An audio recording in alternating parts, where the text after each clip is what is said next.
Tous ces miracles-là, c'était Dieu dans son peuple. C'était Dieu s'est manifestant par eux. Comme l'homme reste toujours l'homme. Il voit une petite difficulté. Il voit que le travail ne marche plus. Il voit que les enfants sont tombés malades. L'homme commence maintenant à raisonner.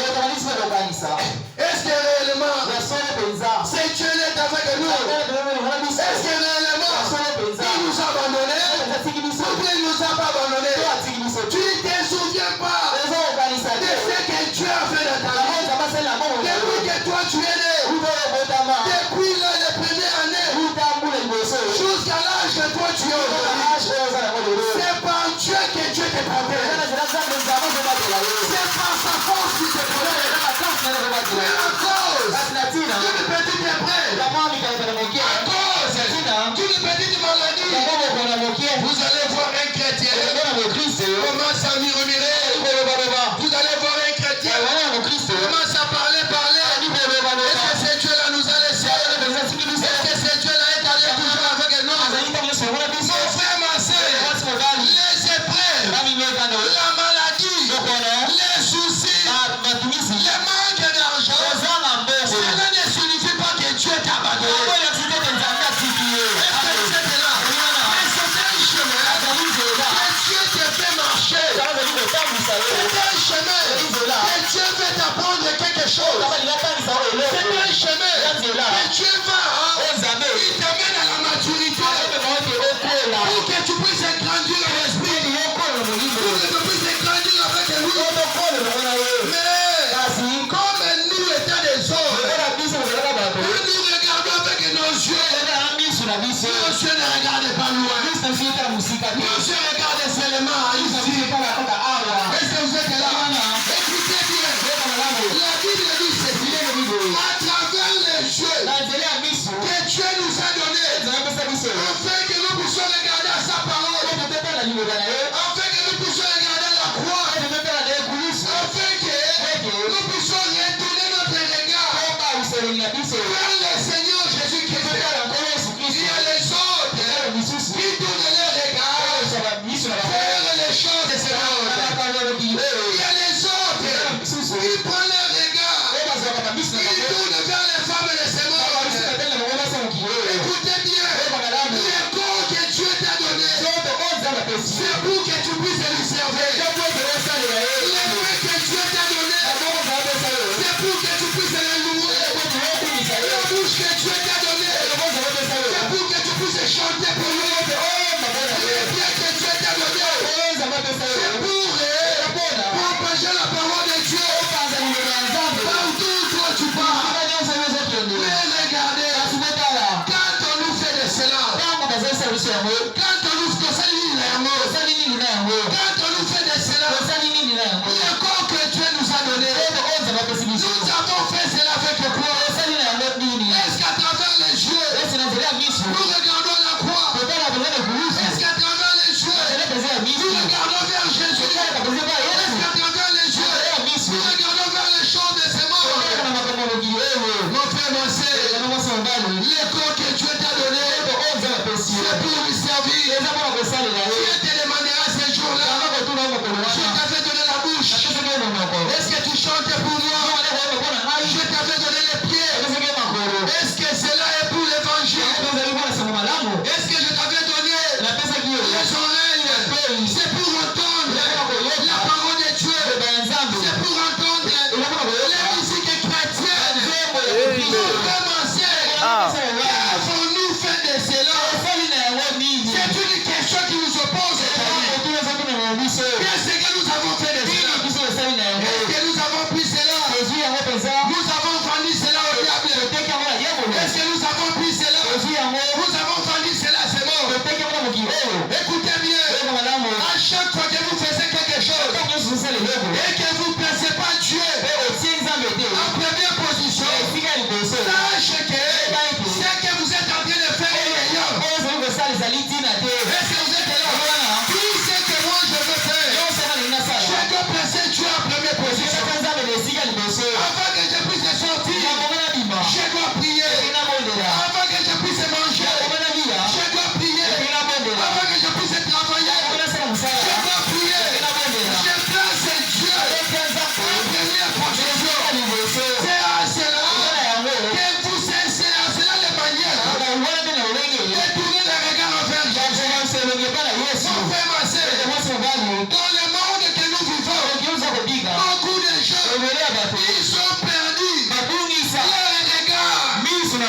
de tourner le regard vers Jésus. Ils ont détourné cela vers autre chose. Écoutez ceci. Elle a poursuivi le prophète Élisée. Le paragraphe 15. Écoutez ce que le prophète dit. Quand un homme est né de l'esprit nouveau de Dieu, il a le regard tourné vers le ciel. Est-ce qu'il y a quelqu'un qui peut dire amen? Quand quelqu'un est né de l'esprit de Dieu, il est rempli du Saint-Esprit. Il est passé par la purification, la sanctification, le baptême du Saint-Esprit. Il est allé même jusqu'à l'adoption. Le prophète dit, son regard sera tourné vers le ciel. C'est ce que la Bible dit. Je regarde vers le ciel. C'est là où mon secours. Mes vieux. C'est là où mon bonheur. Me revient. Mais toi tu regardes où? Mon frère, ma soeur. Au lieu que ton regard soit fixé sur le ciel, là-bas au ciel, il n'y a que des merveilleuses choses. Est-ce que vous êtes là? Ici sur la terre, il y a des mauvaises choses. Même en dessous de la terre, il n'y a que des mauvaises choses. Mais un véritable chrétien, il regardera vers les cieux. Quand il regarde, il sait que, comme Étienne avait dit, pendant qu'on avait pris les pierres, on est jeté sur le Étienne. Même Paul était là. On a pris les habits. On est venu faire toucher à Paul. Paul n'avait pas jeté le Paul. Mais lui, il avait touché les habits pour les gens qui avaient tué Étienne. Ils ont pris les pierres. Ils ont jeté sur Étienne. Ils ont jeté. Étienne avait regardé dans les cieux. Il a dit ceci. J'ai fait mon Seigneur assis à la droite du Père. Quand ils ont écouté cela, ils ont dit c'est une blasphème. Ils ont pris encore des pierres. Ils ont jeté sur Étienne. Afin qu'Étienne puisse rendre là. Étienne a dit, Seigneur, pardonne leurs péchés. Est-ce que vous êtes là? Un véritable chrétien, il regardera vers les cieux. C'est là où le salut vient. C'est là où la joie vient. Les cieux que je suis en train de parler, ce n'est pas un chanteur ici. Quand tu commences à regarder les cieux que je suis en train de parler, c'est la parole de Dieu. Amen. Regardez la parole. Est-ce que vous êtes là? Continuons la lecture. Gardez votre regard. Tournez vers cette direction-là. Écoutez le conseil du prophète. Ne quittez pas pour personne. Est-ce que vous êtes là? Que personne ne puisse pas te décourager. Admettons que moi je me tiens ici, je regarde la photo du prophète, je regarde la photo de Jésus. Quand je regarde cela, maintenant quelqu'un vient, il commence à me faire les diki-diki. Est-ce que vous êtes là? Maintenant quand toi tu commences à rire, sache qu'il t'a enlevé. C'est ce que le prophète dit. Ne quittez pas ces chemins pour quelqu'un. Ne quittez pas ces chemins pour tes parents. Ne quittez pas ces chemins pour tes frères et sœurs. Parce que vous connaissez que le chemin que Jésus c'est le chemin de la vérité. C'est le chemin du Saint-Esprit. C'est le chemin de la parole. Est-ce que vous êtes là? Ici, on vient me dire, n'est pas dans ces chemins. Tu connais les moments où nous avons commencé à prier. Nous, on a beaucoup prié. Nous sommes allés dans telle montagne. Nous sommes allés dans telle montagne. Mais nous n'avons pas vu de résultats. ne part pas l'église. Ne prie pas. Sache qu'il est en train de te décourager. Ne prête pas oreille à cela. Ne regarde pas à cela. Mais toi, que votre tête soit tournée sur Jésus. Même ici, on commence à me distraire. On commence à me distraire. Il y a la nourriture ici. Ne regarde pas cela. Mais que tes yeux soient fixés comme ça. Et la pluie tombe.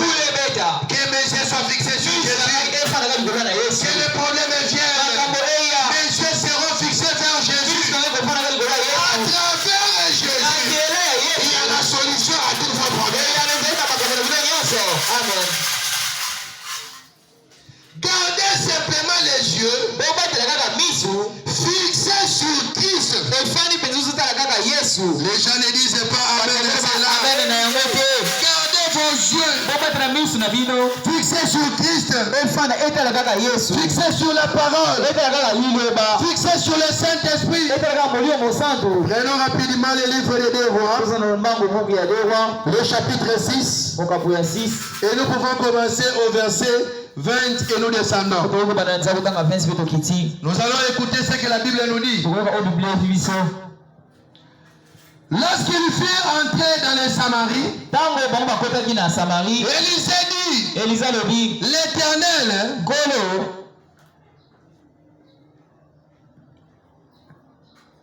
lorsqu'il fut entré dans les Samaries, Élisée dit, l'Éternel ouvre les yeux de ces gens pour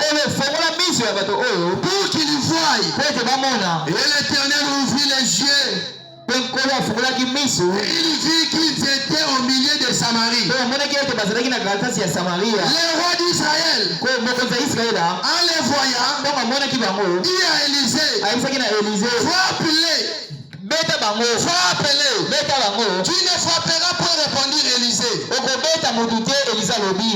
Nous pouvons nous limiter là-bas. C'est une longue histoire. La Bible dit ceci. Pendant que la Samarie, les Syries, les peuples qui se trouvent au niveau de l'Asie, ils étaient venus faire la guerre aux enfants d'Israël. Quand ces soldats-là sont venus, maintenant, Élisée était dans la maison. Les fils du prophète sont sortis de Ils ont dit à Élisée, aujourd'hui on va nous tuer. Élisée a dit quoi? Il a dit, on raconte maintenant l'histoire à Élisée. Et les soldats sont venus dehors. En sortant, il va nous tuer. Il va nous blesser. Écoutez maintenant. Élisée a prié à son Dieu. Élisée a dit ceci. Seigneur, je suis ton serviteur. Va par ce peuple l'aveuglement. Va par ce peuple l'aveuglement. Afin qu'ils ne puissent pas voir. Après subitement, l'obscurité, cela est entré dans les yeux des Samaries. Quand cela est entré, les enfants d'Israël passaient devant eux. Et tout ce peuple était aveugle. Est-ce que vous êtes là? Les prophètes nous disent dans le monde que nous vivons, il y a des gens qui marchent. Mais ces gens-là, ils sont déjà des aveugles. Il y a des gens qui marchent. Ils ne comprennent pas ce qui est la parole. Il y a des gens qui marchent. Ils ne comprennent pas. La Bible veut dire quoi? Le message veut dire quoi?